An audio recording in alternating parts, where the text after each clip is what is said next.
Assalamu alaikum wa rahmatullahi ta'ala wa barakatuh. Mes chers frères et sœurs, nous allons faire la suite de ce qu'on avait déjà commencé concernant la prière de l'Eid al-Kibir et donc le sacrifice. Dieu, il en a parlé dans le Coran, dans la sourate Kawthar. Inna a'taynaka al-Kawthar. Les ulama, ils ont dit que ici, prie pour ton Seigneur, et cela veut dire la prière de l'Eid al-Adha. Et wanhar, sacrifice, cela veut dire sacrifice de l'Eid. Et subhanahu wa ta'ala, quand il parle de ça aussi, il attire l'attention à quelque chose de très important. On ne fait pas ça comme tradition, comme culture, mais on fait ça pour adorer Allah. Et pour confirmer ça en tant qu'adoration, il faut qu'il y ait donc la niya.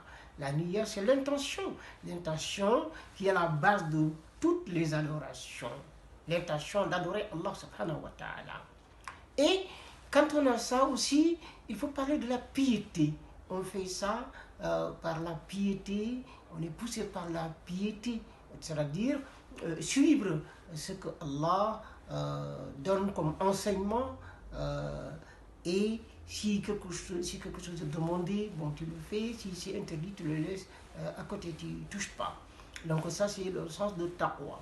Et dans le Coran, concernant ce sujet, Allah subhanahu wa ta'ala, il a dit que lan yanal Allah لحومها ولا دماؤها ولكن يناله التقوى منكم. N'atteindra Allah ni leur chair ni leur sang, mais ce qui l'atteindra, c'est juste la piété. Ce qui l'atteindra de votre part, c'est quoi? C'est la piété. C'est ça qui va vous permettre de bénéficier de la satisfaction d'Allah subhanahu wa ta'ala, qui vous récompensera après. Donc là, ça c'est très important.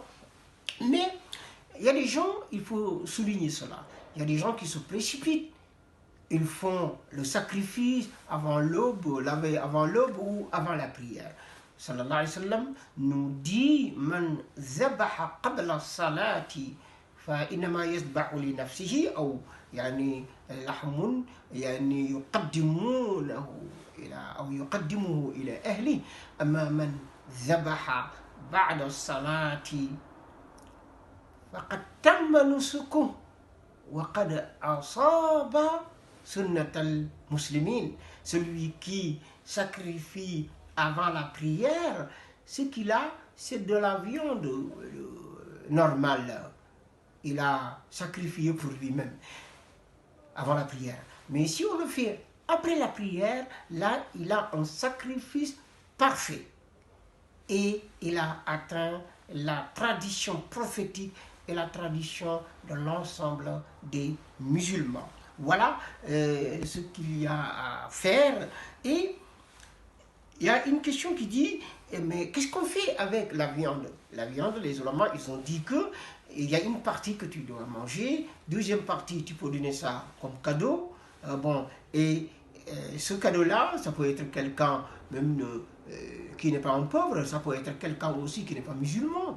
Bon, tu peux donner ça justement pour cadeau pour donc manifester ton amour, ton respect envers les autres.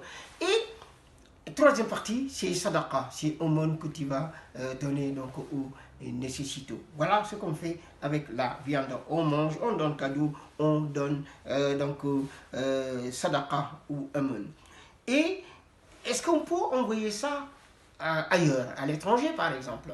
Donc les priorités, c'est les pauvres de là où tu es, tu le fais là où tu es, là où tu as prié.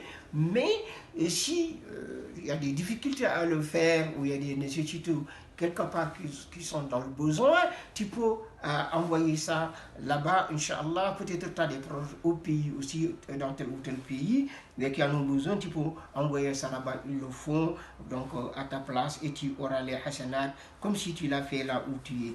Bon, là, voilà ce qu'on fait concernant Salat al-Eid, concernant le sacrifice. C'est une belle occasion, donc, d'adorer Allah, de faire échange de cadeaux, échange de visites, partager et se pardonner et vraiment développer l'amitié, la fraternité pour qu'on puisse vivre en tant que des frères, pour mieux vivre ensemble avec l'ensemble de la société. Wallah, barakallahu fikum wa salam alaikum wa rahmatullahi ta'ala wa barakatuh.